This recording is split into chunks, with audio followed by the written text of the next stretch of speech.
But this time Avi, for the first time in this series, gets to play the Mordor faction, and Major Effects, for the first time in this series, gets to play the Elven faction.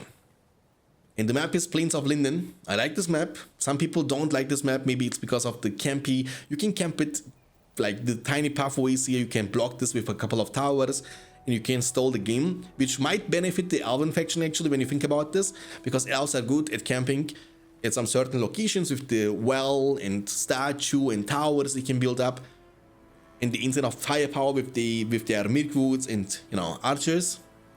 But I'm pretty certain that Mordor is definitely able to break through every camp in the game. Like, your catapults will hit like a truck from a long distance. But people don't do this, you know, for whatever reason. Just get catapults against camps. Easterling opening for Avi, never change the running system. He's going to do the same thing like he was doing in the previous 4 games pretty much. Go for the pikeman start, creep the troll layer. Mordor can capture this. It will give him the chance to recruit the Haradrim spear throwers, which is like a very unique unit because it is like a range unit that is designed to counter the cav. It can throw spears, and these spears hit like a truck against horses. 4. And look at this. You see, it's gonna be a stable opening for Major Effects and everything. The Easterlings and also the units he might eventually recruit from the inn can counter this. He's going for the Easterling number 2. You see, that's like a blind opening, and going for the blind stable is always risky. If it works out, it's great, but if it doesn't work out, it's pain.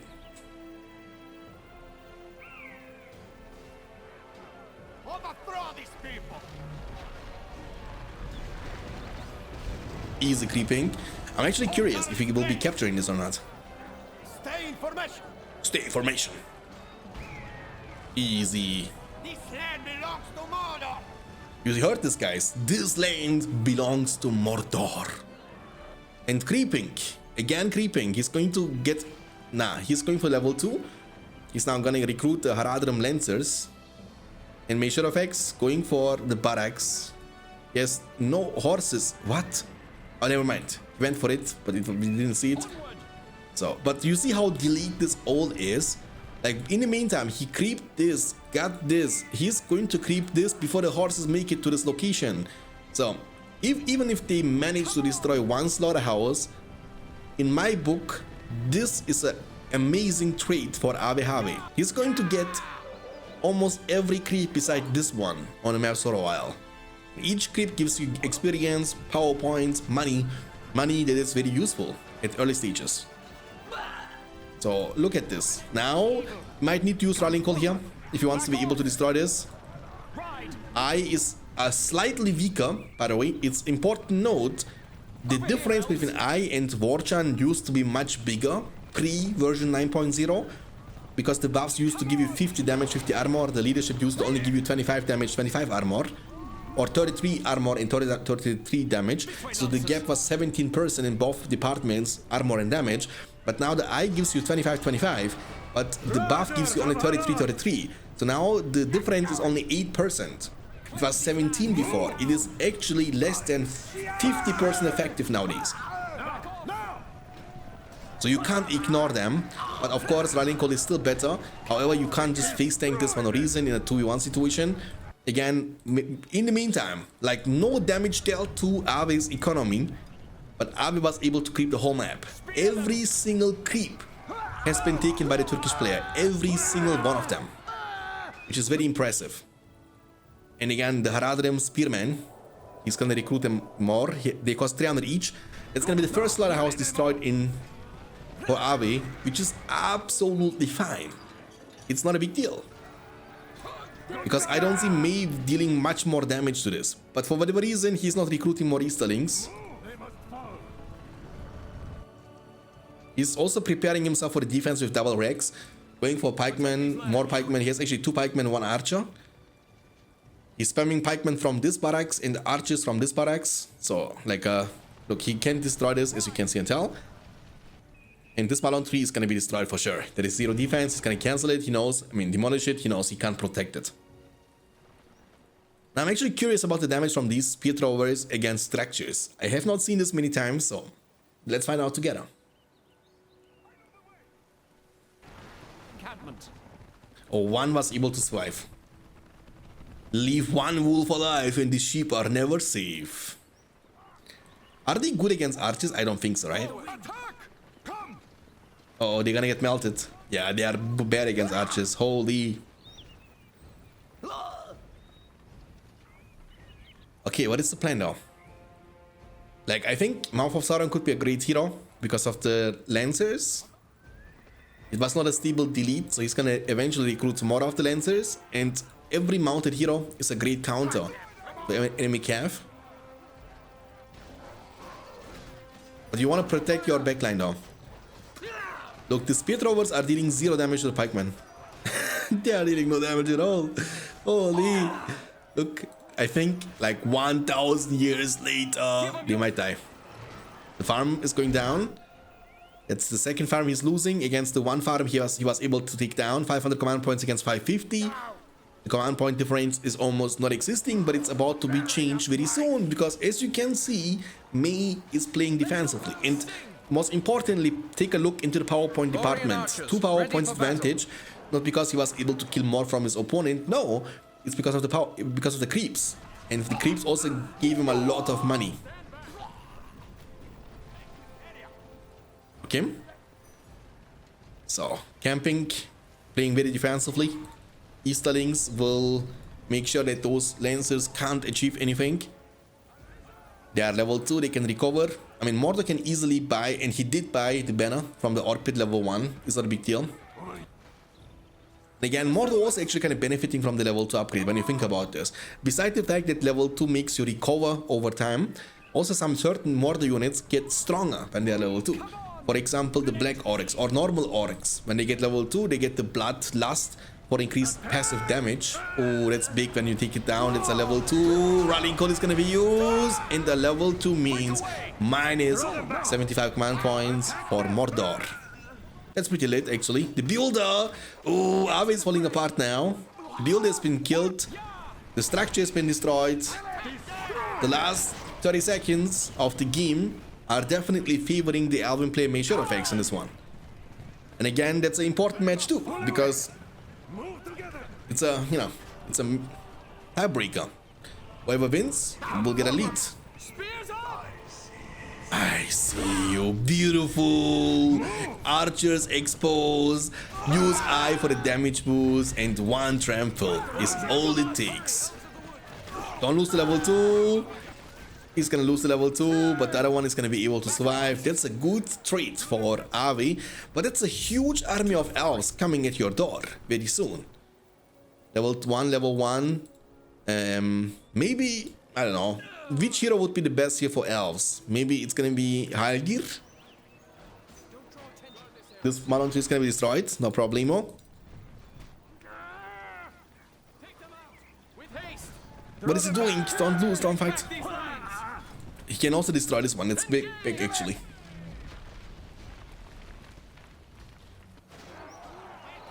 Bad fight to take for Mordor. These units are actually kind of bad, I'm being honest with you. Like, they cost 300, but they basically deal not. I want to see the damage against structures too. What is this? Skirmish formation for more damage and less armor.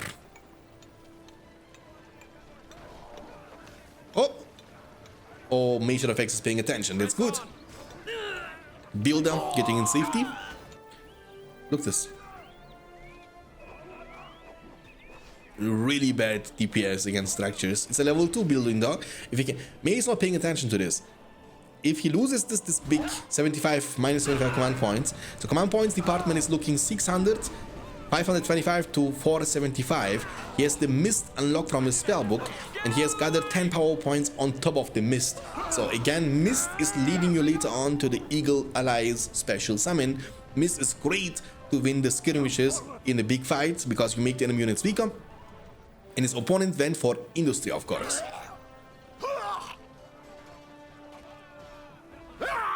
And as we are talking, there is 0 counter to the potential Eagle summon. So the Eagles can legit win you the game. They can not only destroy the level 3 slaughterhouse you have on the field, but they can even kill your orc pits, damage your fortress. There is so much room for the elves what they can do with the eagles. Because Mordor will lead later on to the 15 power point Worm. Again, also Worm is very important. There is a level 2 Malone tree behind, almost level 3. There is one in the front. So once you get there, you can destroy these two that will heavily hurt the elven player. Because unlike Mordor, the main weakness of the elves is the lack of resources, right? They have nothing that can give them more money, so they heavily rely on the Malone trees they have. Mordor can boost us up with the industry, for example. He can use it one more time very soon, and it will give him an eco boost. So even on lower command points, Mordor can keep up with the speed of resource generation with the elven faction. 13 power points against 10. We have Elrond has been recruited, a hero we don't also see very often. I think it's good hero. He's quite fast. He's like on horse. That's how fast he is. It's like crazy, disgusting how fast this Agent Smith is. He's pretty much zooming. And also elves are winning almost every trade here, by the way.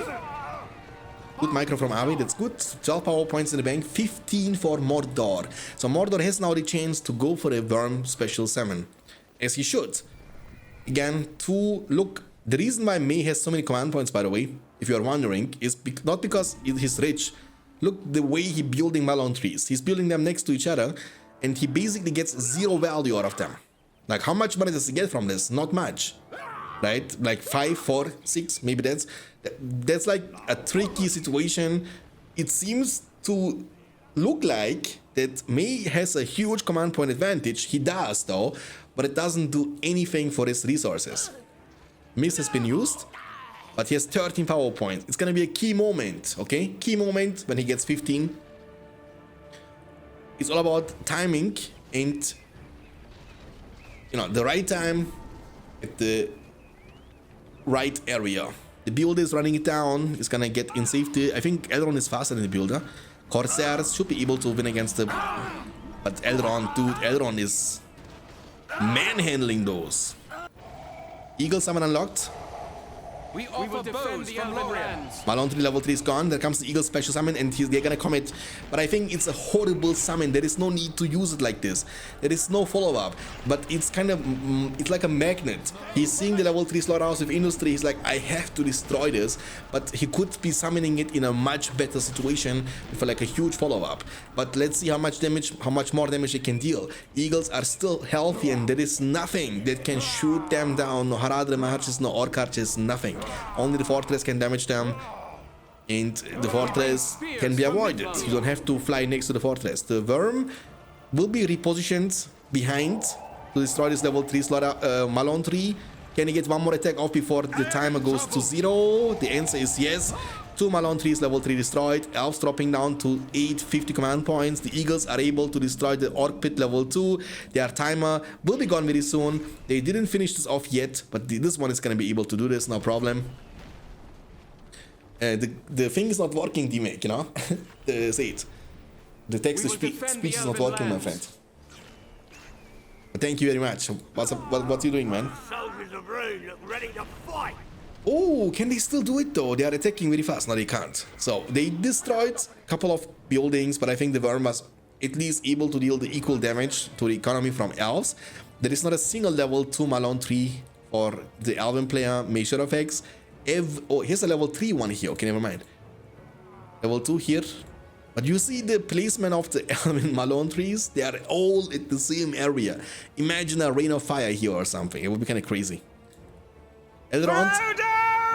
Not Elrond. Mouth of Sauron. Very low. Elrond is here. Oh, don't be careful. This dude is so tanky or what? Level 4. He can now debuff them with the doubt ability. Will he do this now? He's gonna debuff them now. Watch this. The doubt is good here. Why? Because it doesn't only make the enemy units weaker, but also their leadership, which they receive from Elrond, will be nullified. So it's a big counter to the leadership. But he used it. It's still a big W here for the elves. It looks like they have armor, but they actually don't have armor. And Elrond is getting stronger, stronger, stronger. And level 7 unlocks the Whirlwind. And he already unlocked the Restoration. So it's a pretty good and blitz hero. But I mean, I don't know. I think Mordor is in a very bad spot. Not gonna lie, he's a very, very, very bad spot here. But he's running it down with the horses. Mouth of Sauron will make sure that if you stop, if you try to fight, he will one-shot you. Hero number 2 is going to be Arwen. Yeah, look, you gotta keep running, because the second you stop, he's gonna slaughter you. Just get to your pikemen and try to beat them in. With Black Orcs upon the field, there comes the heal from Elrond. When you right click on it, I don't know if it's good to right click on it, but also his daughter will have Ateras. And remember, the restoration is going to reset it, so you can use Ateras twice from Arwen when the restoration is available. So it gives you like an unlimited amount of healing, which is kind of annoying to play against, I think. Human Wood, Elven Wood has been placed, which, I don't know, Mordor can cover this if he wants to, but I think he wants to do this. Make sure of X making always the mistakes that he goes for multiple 10 power points when he could get to 25. That most of the time also cost him a lot of games. So now he went for Elven Wood, which means minus 10 power points. He's sitting on 7. His opponent is up to 17. So he's only 8 power points away from getting to the 25. We know, you know, he, she, it knows how powerful the 25 power points are in this game, my friend.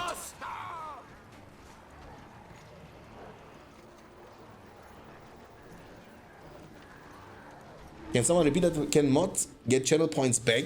Yes, of course, you know, mods have unlimited power. Oh, big chunk. 20 power points. Dude, this is not over until it's over. The power point, command point differential is misleading, okay? There are multiple Malon trees next to each other. The next 15 power points summon will be available also very soon. So now the 25 from Mordor, I don't know when and where he's gonna use it, but he's able to find a level 2 Malon tree. If he can destroy this level 3, it's gonna be massive. It's minus 100 command points, and most importantly, it's a lot of money he will be losing. But he's camping here, which is hard to play against, I think. Catapult is doing a good job knocking them down on the ground, doesn't damage them.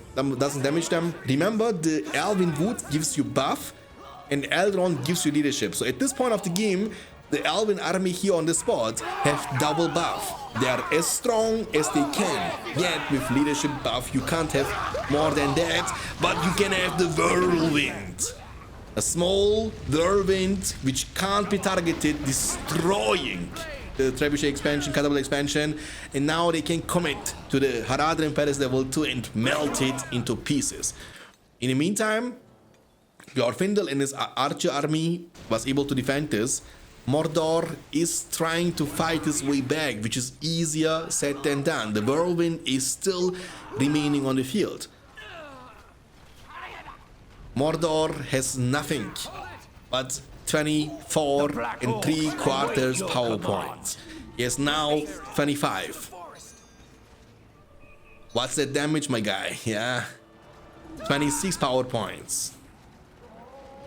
He's gonna summon the elves, Ains, but the rain of fire will crush them all. Holy moly! I mean, he had to use it defensively, that's the good thing. All the units, including the Ents, got one-shotted, obviously. But there is nothing that can kill those 2 Elven heroes, because this dude is only level 5.